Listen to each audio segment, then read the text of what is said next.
Tem mais uma notícia. Em uma entrevista concedida à Jovem Pan, o presidente nacional do PL, Valdemar Costa Neto, ele evitou falar sobre disputa presidencial em 2026, mas disse que Donald Trump se tornou a única esperança para a oposição.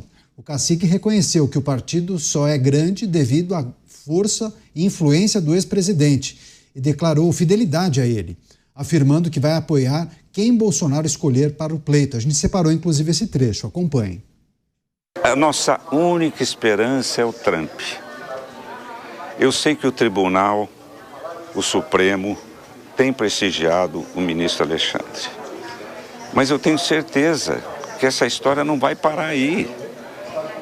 E depois que o Lula foi candidato, depois de 580 dias preso, eu nunca imaginava que o Lula ia ser candidato. O Eduardo tem feito o trabalho dele lá atrás. É que é duro para o Eduardo. Quando o camarada vê a situação que o pai está, o Bolsonaro, o nome que o Bolsonaro escolher, nós vamos aceitar no partido.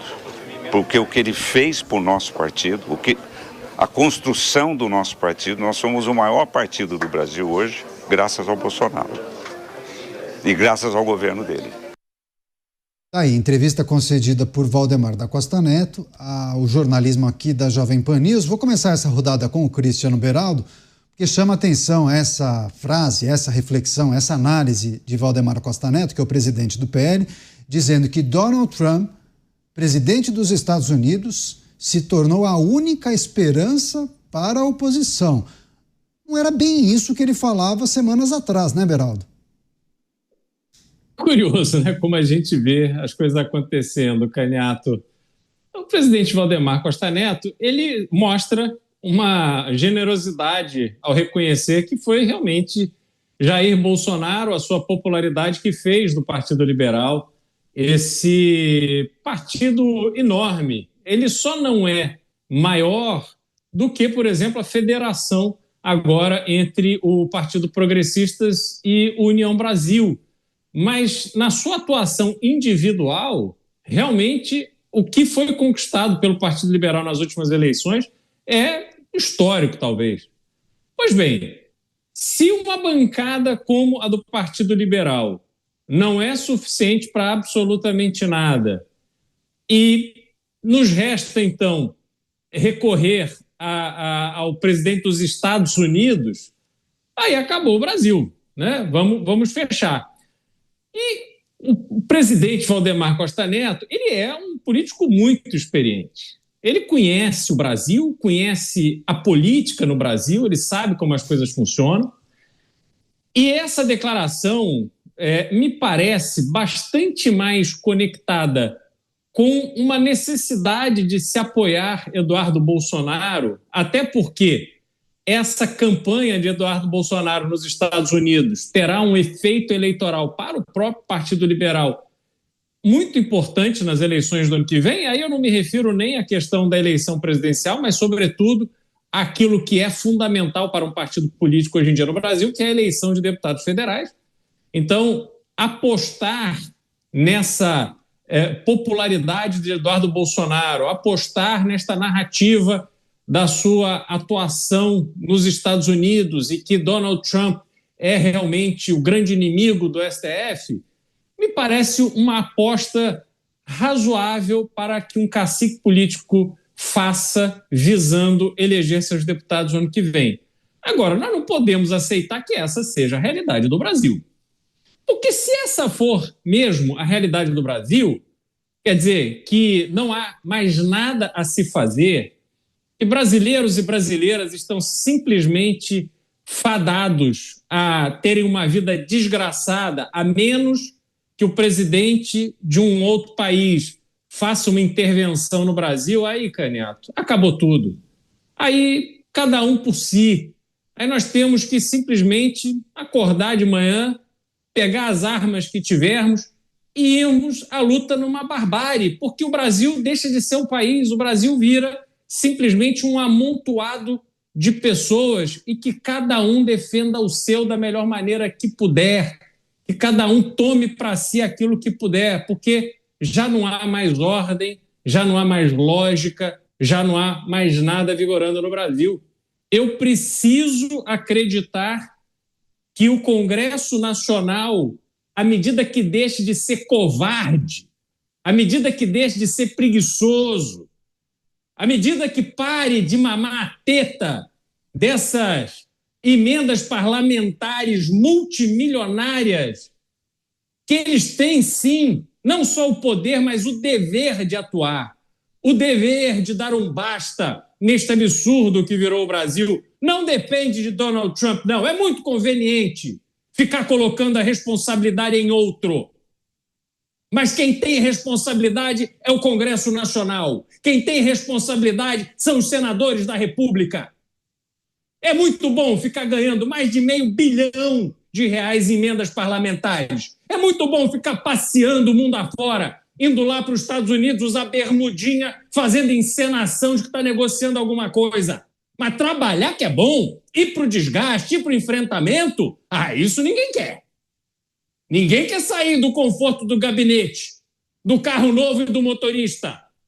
Então, Caniato, tem que ter vergonha na cara. Não pode ter esse discurso derrotista de que o Brasil está na mão de um estrangeiro, não. O Brasil está e sempre esteve na mão dos brasileiros. Que os brasileiros levantem, então, das suas cadeiras, saiam nas ruas e façam o movimento que precisa fazer para que esses políticos preguiçosos, covardes que aí estão, vão eles para casa e a gente, o povo, tome conta de tudo.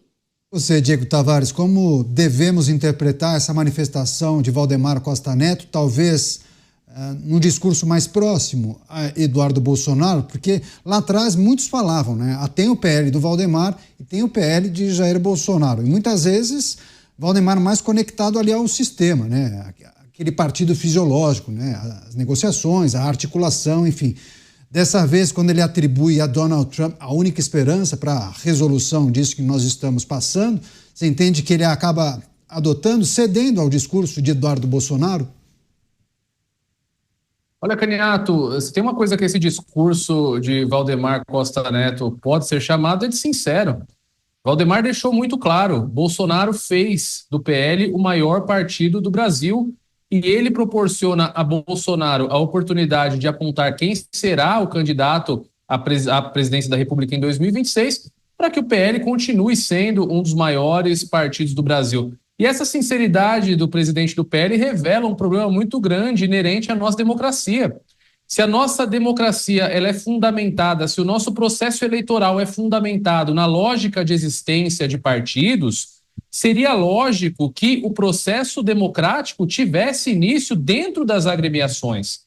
Agora, é inconcebível que nós tenhamos no Brasil algumas categorias de partidos e, não raras vezes, quase na sua totalidade, partidos que são historicamente coordenados, conduzidos por uma única pessoa ou por uma única família. Como que nós podemos nos chamar de democracia se a base da nossa democracia está há décadas nas mãos dos mesmos caciques, dos mesmos políticos, das mesmas pessoas que, com o controle da única forma de financiamento de campanhas eleitorais que nós temos hoje, que é o financiamento público de campanhas, acabam conduzindo esse dinheiro ao seu bel prazer para manter aqueles mesmos sempre no poder. Então, eu compartilho aqui da indignação do Cristiano Beraldo, que tece essas duras críticas tanto a esse posicionamento de jogar para terceiros a responsabilidade sobre os problemas do Brasil, até de certa forma, de modo a trazer para trás das cortinas, colocar uma cortina de fumaça sobre esse grave problema que eu aponto aqui agora,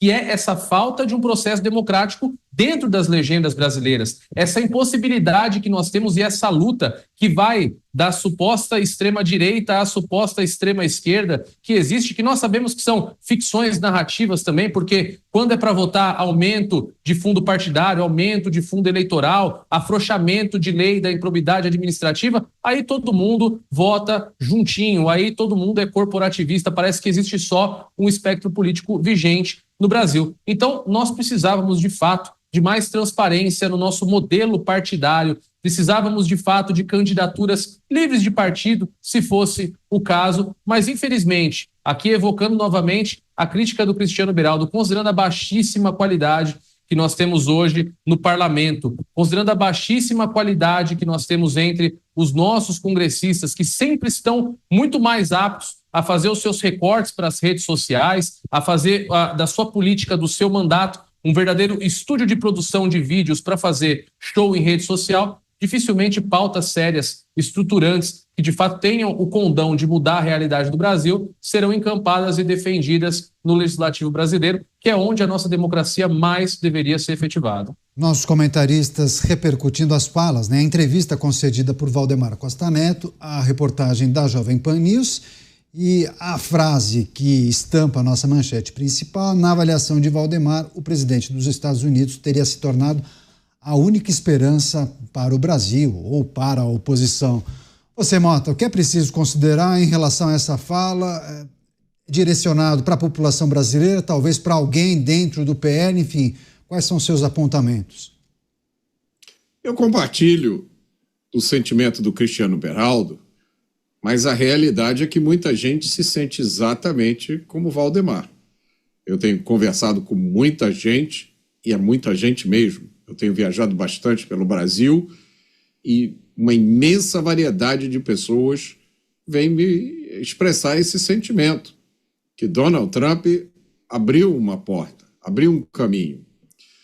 Muita gente apostou que haveria um governo Kamala Harris. Depois, apostaram que Trump estaria ocupado demais para se preocupar com o Brasil. Ele tem muitos problemas. E eu vou fazer o meia-culpa. Eu fui um dos que pensou assim. Eu falei aqui no programa várias vezes.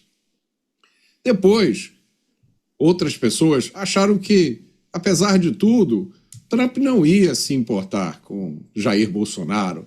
Afinal, quem era Jair Bolsonaro para merecer a atenção de Donald Trump, não é mesmo? Fizeram até piadinhas com esse assunto. Não sei se vocês se lembram, quando Donald Trump assumiu o poder, muita gente achou engraçado. Mas Donald Trump se importa sim.